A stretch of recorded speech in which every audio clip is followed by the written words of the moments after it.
I hate it when I have an outboard that bogs down or loses power. It is so frustrating. Today we're going to cover the most common items that will cause your outboard to bog down and lose power. Your outboard has to have a few things for it to run well. It's got to have fuel supply, it's got to have airflow, it's got to have spark, and it's got to have good compression. The most common reason why outboards bog down and lose power is fuel supply. If your motor starts to bog down on you in the middle of a trip, squeeze your priming bulb a few times. If your motor perks up, then you know absolutely it's a fuel flow issue. Most of the time, if you squeeze the priming bulb and your motor starts to perk up, it's going to be an issue with your priming bulb not keeping the system primed. Maybe it's allowing gas to backflow back into your external tank, or it is a fuel filter issue where it's clogged and you're having to force fuel through your fuel system. Also, it could be an issue with your fuel pump, because if you're having to force gas through your gas system, through the fuel pump into your carb,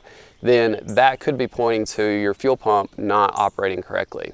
These gas lines that come on cheap external tanks are horrible.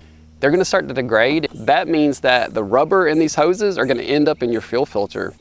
I had this issue a few years ago and I took the fuel filter apart, and this is what it looked like. And this is from the fuel lines degrading and clogging up my fuel filter. Look at getting automotive grade fuel lines and replacing these lines with those. It's super easy. Get some automotive grade fuel lines off Amazon, cut them to length. You just hose clamp it to the outlet of your external fuel tank, hose clamp it to your primer bulb on both sides, and then clamp it to the intake fitting. If none of that works and you still think that you're not getting good gas flow to your outboard, then you've got to look at your fuel pump in your outboard. You can take your fuel pump cover off, you can feel the membrane. It basically moves back and forth, and that's what pulls gas from your gas tank and pushes it into your carburetor. And if that membrane is cracked or if it feels hard, then you probably got an issue. And if all of that looks good, then it's pointing to your carburetor, and you've got to clean your carburetor jets. You probably have some contamination. A couple of things you can do to prevent carb issues is, one, use non-ethanol gas. Ethanol gas attracts water, it breaks down a whole lot faster and can cause a bunch of carb issues. And then two, use a fuel stabilizer. With little outboards like this, you don't go through a lot of fuel, and fuel goes bad within 2 months. So if you don't use a fuel stabilizer and you're using gas that's potentially 4 months old, that gas has probably already started to break down. And once it breaks down, it's going to cause contamination. It's going to start gumming up your carb.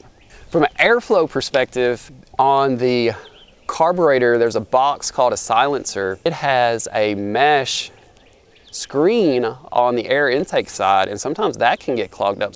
To rule out airflow, take that silencer box off and make sure that there's nothing preventing airflow going into your carb. If you've ruled out fuel flow issues, if you've ruled out airflow issues, then it comes down to spark and compression. And if motor starts, that means you're getting spark, but it could be a weak spark. They're super cheap. One of the best things you can do is keep a spare spark plug, and if you start having motor issues, go ahead and change your spark plug just to rule that out completely. Really, the next couple of things you can do, not as common, but they do cause issues, is you could be losing compression. You can get a compression tester from Harbor Freight for like 20, 25 bucks.